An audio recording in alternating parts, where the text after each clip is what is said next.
고난 주간을 보내는 4가지 방법, 이런 제목으로 말씀 나누도록 하겠습니다.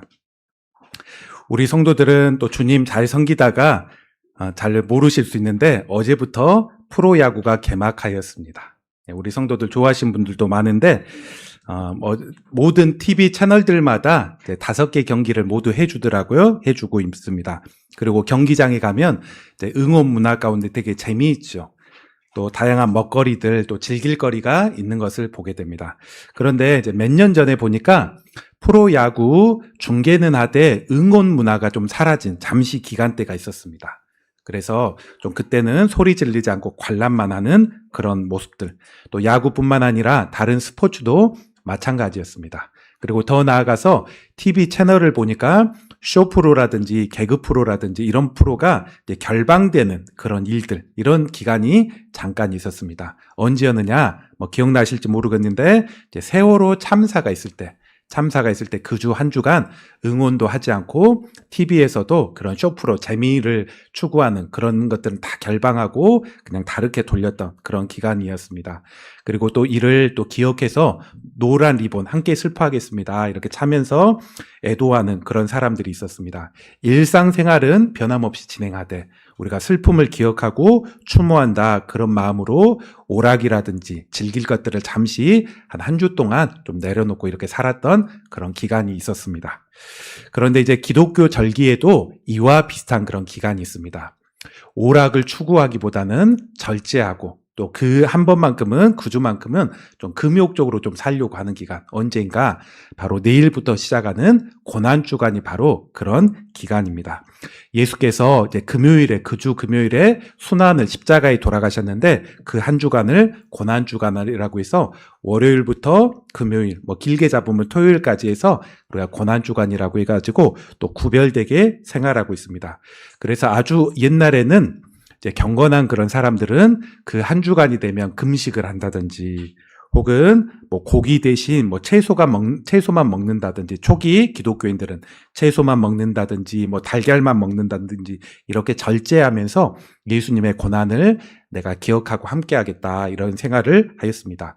그리고 또 시간이 조금 더 지나니까 중세 유럽은 기독교가 거의 이제 일상화되고 지배하지 않았습니까? 근데 이런 문화가 강화가 되다 보니까 중세 유럽 때는 좀 문제가 하나 생겼습니다. 무엇이냐? 이제 사순절이라고 해가지고 예수님이 부활하기 전까지 40일, 정확하게 보면 이제 일요일은 뺐기 때문에 약간 45, 6일 동안 사순절이라고 해가지고 의무화시켜서 뭔가 오락을 금하고 뭔가 즐길 거리, 그리고 채소만 먹게 하고, 이렇게 한 달 넘는 기간 가운데 그런 시간을 갖기도 하였습니다. 그래서 사람들은 좀 어쩌면 더 복잡한 규례를 만들기도 하고 의무화시켜서 이것들을 범하면 되게 정죄해 나가는 어떤 그런 신앙의 모습들도 있었죠. 그러다가 16세기에 종교개혁이 일어났습니다. 루터, 칼빈, 사회 시간에 배웠을 것 같고, 이런 사람들 중심으로 종교개혁이 일어났는데, 그러면서 반성 중에 하나가 절기에 대한 그런 반성. 과연 이게 맞냐? 과도한 거 아니냐, 이런 반성이 일어났습니다. 그래서 분명 신자들이 예수님의 고난을 묵상하고 그에 참여하는 것들은 필요하긴 하지만은 한 달 넘도록 일상생활에 문제가 되고, 그리고 그때 당시에 사람들도 이 사순절을 어떻게 생각했느냐, 고생하는 기간, 그냥 빨리 사라졌으면, 빨리 지나갔으면 하는 기간, 예수님의 고난에 대한 묵상보다는 그냥 빨리 지나갔으면 하는 고생스러운 그런 기간으로만 좀 인식하며 폐해들이 더욱더 많이 나타나게 되었죠. 그래서 칼빈은 그때 이야기하기를 고난주간 딱 한 주간은 우리가 좀 더 경건하게 보내고 구별돼서 보내기는 하되 40일 넘게 그렇게 보낼 필요는 없다. 다만 한 주 동안 예수님이 십자가에 돌아가신 그 주는 우리가 구별되어 살아가는 것들이 신앙을 배우는 것이고 우리의 믿음 가운데 참 유익하다 해서 많은 개신교 또 그런 모습 가운데 대부분의 교회가 고난주간이라고 해서 절기를 지키고 또 경건하게 살려고 하고 있습니다. 한편으로 제가 돌아보면 중세 유럽에서는 예수님의 고난을 너무나 과도하게 지키려고 해가지고 문제가 일어났다면, 오늘날 교회는 어떤 모습인가? 너무 가볍게 지나려는 그런 또 문제들도 나타난 것을 봅니다.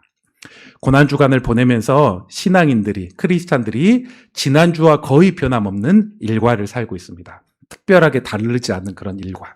이런 모습들은 분명 조금은 우리가 배워야 될 원리들을 배우지 못한 그런 모습이 있을 것입니다. 올해도 어김없이 우리가 내일부터 이제 고난주간을 보내고 실질적으로 오늘 종료주일이라고 오늘부터 시작된다고 할 수 있고 종료주일 고난주간을 보내게 되었습니다.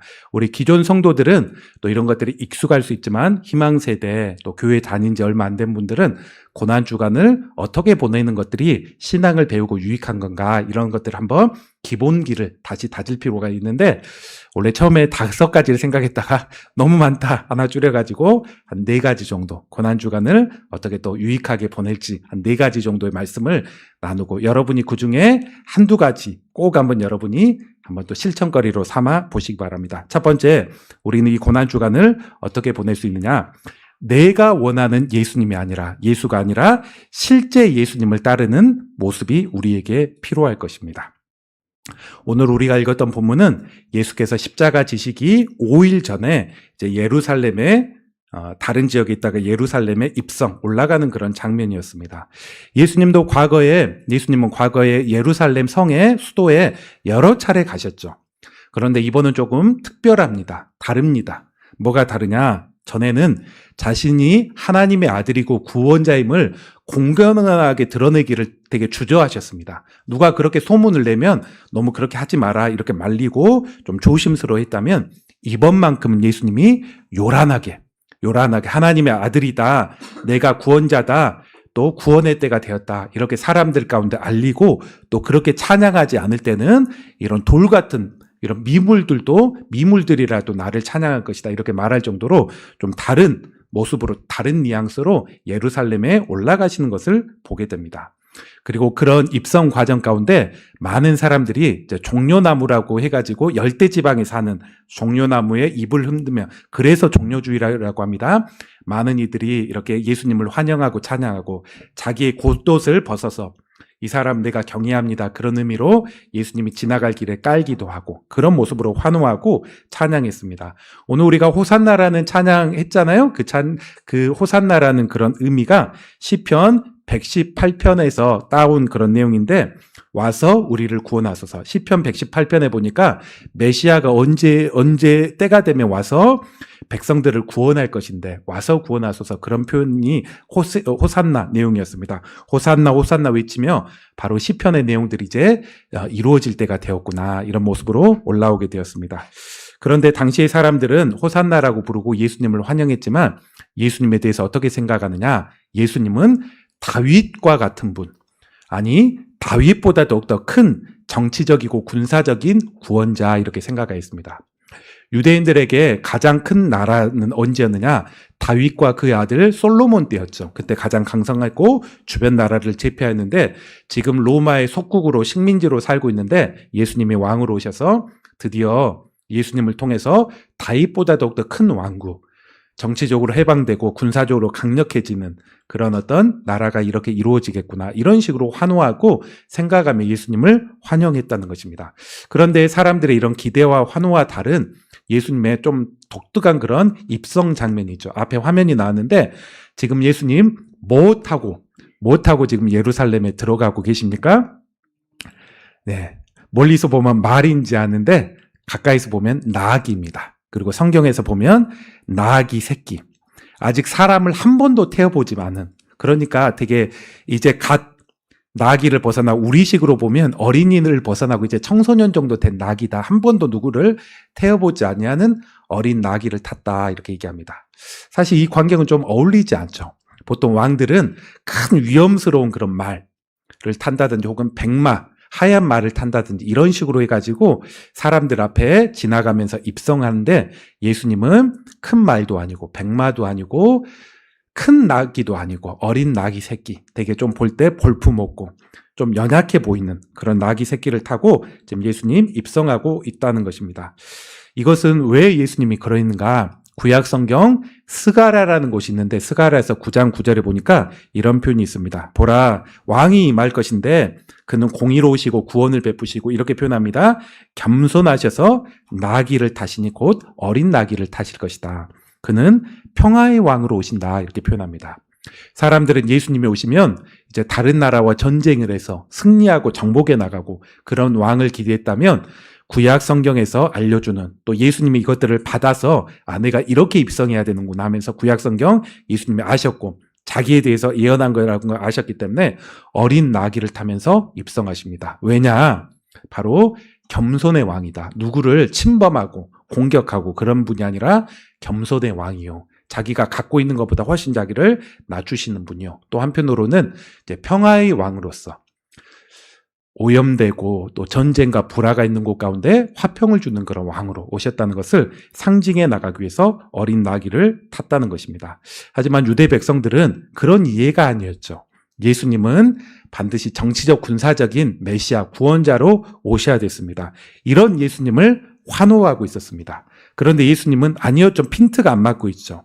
그러면서 예수님이 4일 정도 지나고 5일 정도 지날 때 사람들은 자기가 기대했던 구원자의 모습이 아니란 것을 확인했습니다. 제사장들이 보낸 몇 명 사람들에 의해서 붙잡히니까 붙잡혀버리고 신문 받으면서 그야말로 힘없고 볼품없고 나보다도 더욱더 연약한 한 사람의 모습으로 신문 받고 있는 예수님을 보게 되었습니다. 그러면서 그 궁중은 어떻게 변해버렸냐? 5일 만에 예수님을 못 박으라고 돌로 던지려고 하였고 못 박으려고 하였고 5일 전에 있었던 그 찬양과 환호는 온데간데 없이 예수님의 정반대에서 죽이라고 앞장서는 그런 어떤 모습을 가지고 있는 사람이 유대인 궁중이었습니다. 오늘날 우리가 이 땅을 살아가면서도 예수님에 대해서 때때로 우리가 오해할 수 있습니다. 어떤 식으로 생각하느냐? 우리가 각자 예수님에 대한 그림, 기대하는 그런 그림을 그려놓고 예수님은 내게 이런 분이 돼야 돼.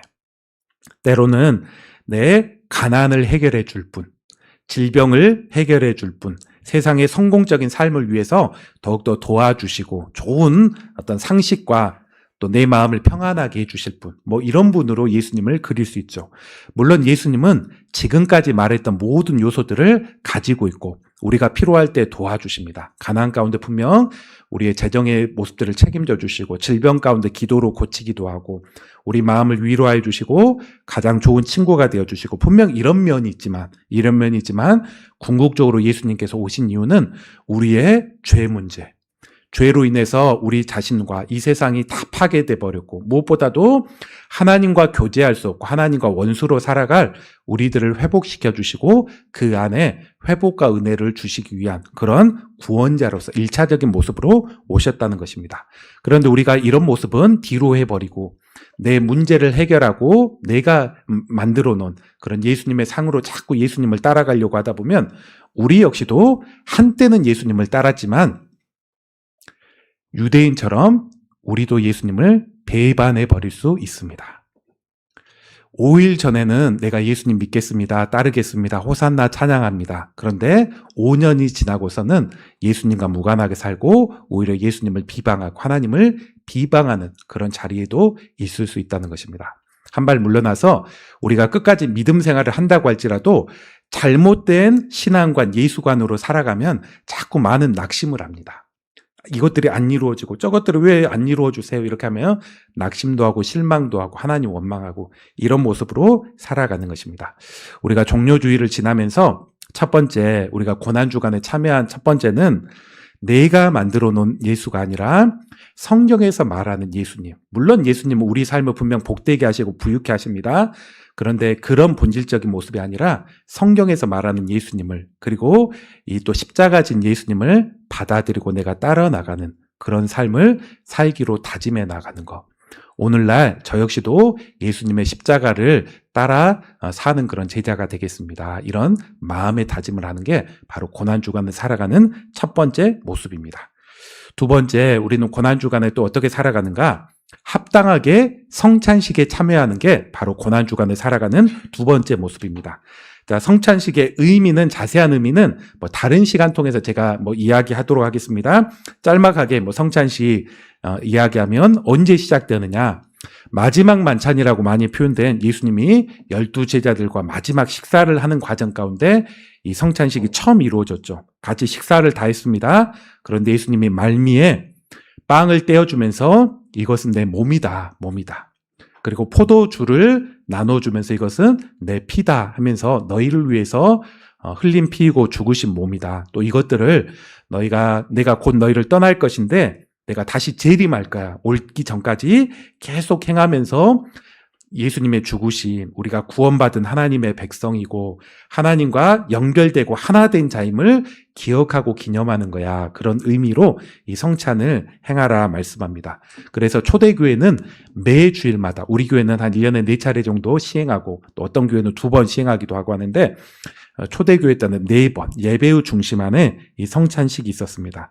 오늘도 여러분이 성찬식을 참여할 것인데 여러분이 제 또 인도 따라 참여하되 한편으로 어떤 믿음으로 참여해야 되느냐, 자기가 먼저 성찬 받기 합당한 영적인 상태로 자기를 돌아보고 너무 큰 죄가 있고 너무 마음에 그렇다면 성찬을 오히려 안 받는 게 신앙에 유익할 수 있습니다. 물론 이제 우리가 대부분은 또 믿음으로 회개하며 또 성찬에 참여하는 게 유익하긴 하지만 자기를 돌아보는 모습이 있고 또 빵을 받고 포도주를 받으면 이것이 예수님의 몸입니다. 날 위해 죽으신 피입니다. 그런 고백 가운데 잠시 묵상 기도 가운데 이것들을 받고 예수님이 성찬 가운데 임재하십니다. 예수님이 임재라는 것은 특별히 그 자리 가운데 충만하게 임하신다, 그것들을 의미하는데 분명 예수님은 우리의 경배와 기도 가운데 임재하시고 말씀 가운데 또 임재하시지만 성경에서 알려주는 것은 성찬 가운데 특별한 임재와 임함이 있다. 그 성찬의 현장 가운데 오늘 2000년 전에 마지막 만찬 때 12제자들과 함께 그곳에 계셨던 예수님이 또 이곳에 임하셔서 성찬을 축복하고 함께하는 이들 가운데 은혜 베풀어 주실 것입니다. 세 번째, 우리가 고난주간은 또 어떻게 또 보내면 또 유익하느냐, 특별 새벽 기도에 참여함으로 우리가 고난주간을 유익하게 보낼 수 있습니다. 한국의 많은 교회들, 아마 대다수 교회들이 이제 이 고난주간에는 특별 새벽 기도회를 가질 것입니다. 그런데 여기서 특별이라는 말을 붙였습니다. 특별 새벽 기도회. 왜 특별이라는 말을 붙였을까요? 평소에는 기도에 잘 안 나왔지만 더 많이 나와라, 그러기 위해서 특별이라는 말을 붙였을까요? 아니면 평소보다는 조금 더 들어가는 특별한 그런 순서들이 있어서 특별이라고 불렀을까요? 뭐 이런 모든 말이 틀린 얘기는 아닙니다. 분명 평소보다 안 나왔던 이들도 더 특별하게 참여도 하고 순서도 더 있곤 합니다. 그런데 고난주간 특별 새벽 예배라고 특별이라는 일을 붙이는 그런 가장 중요한 이유는 바로 그 주간 예수님의 고난을 특별하게 묵상하는 날이라, 한 주간이다, 그런 의미로 바로 지어진 것입니다. 많이 참여해라, 특별 순서가 들어갔다, 그게 본질이 아니라 그 주 새벽 기도에는 특별하게 예수님의 고난을 묵상하고 기억하는 그런 주간이다, 그런 의미로. 그래서 이 한 주간은 우리가 그렇게 해보려고 합니다. 예수님이 2000년 전에 월요일부터 행적들이 있지 않습니까? 월요일에 이런 일을 하셨고 화요일에 이런 일을 하셨고 그래서 금요일까지 하시고 이제 금요일 오후 3시에 이제 무덤에 들어가시고 토요일엔 쉬고 그렇게 했는데, 그런 예수님의 요일마다 행적을 짤막하게 한번 설교하고 그 중에 하나를 떼가지고 짤막하게 설명하고 하나를 떼가지고 이렇게 나누려고 합니다. 여러분 가운데서도 이제 새벽 예배가 그래도 불편하지 않은 분들은 좀 더 자주 오시고, 나는 한 번도 안 갔어요, 그런 분들은 토요일도 좋고 평일도 좋고 한 번 정도 가면 여러분이 유익할 거라 생각합니다. 제가 과거 교회에 있을 때 한 40대 남자 성도 한 분을 봤습니다. 어떤 분이었냐면 초신자였어요. 예수 믿은 지 분명 얼마 안 되고 오늘 우리 학습받은데 거의 그 정도였습니다. 그런데 부인이 예수님 믿어서, 어렸을 때 믿어서 결혼하고 뭐 이렇게 했던 일인데, 특별 새벽 예배를 하는데 첫째 날 온 것입니다. 둘째 날도 또 보이는 것입니다. 셋째 날도 또 보이는 것입니다. 넷째 날부터는 잘 못 봐가지고 안 왔나 그랬는데, 시간이 몇 달 지난 다음에 소그룹 모임하면서 자기가 언제 신앙이 가장 많이 컸는지 한번 물어보게 되었습니다. 근데 그때 특별 새벽 예배, 전 넷째 날부터는 잘 몰라가지고 못 봤는데 한 주간 다 나왔다고 하더라고요. 나와서 그때 새벽에 가니까 안 해본 행동이었는데 뭔가 마음도 열리고 좋기도 하고 신선했다, 그러면서 그때 예수님을 깊이 만난 것 같다고. 하나님이 살아계시고 내게 은혜 베풀어 주시고 뭔가 내게 하시려고 하는, 내가 적게 10분도 채 하지 못한 그런 기도의 분량이지만 5분 10분 기도하려고 할 때 하나님께서 내 마음을 확신시켜주는 그런 어떤 좋은 마음이 있어서 6일 내내 참석했습니다. 그런 얘기를 하고 그때 예수님을 만나고 깊어졌습니다. 이런 얘기를 하는 것을 들었습니다. 여기 계신 분 중에는 자기가 신앙이 좋아지는 것들에 대한 두려움과 경계하는 마음을 가지고 있는 분도 혹 있을지 모르겠습니다. 나 이렇게 좋아지면 안 되는데, 너무 여기에 쑥 빠지면 안 되는데, 그런 마음도 혹 있는 분이 있는지도 모르겠습니다. 그런데 하나님이 쑥 빠지게 하면 빠지는 게 유익할 걸로 믿습니다. 분명 은혜의 때는 항상 주어지는 게 아닙니다.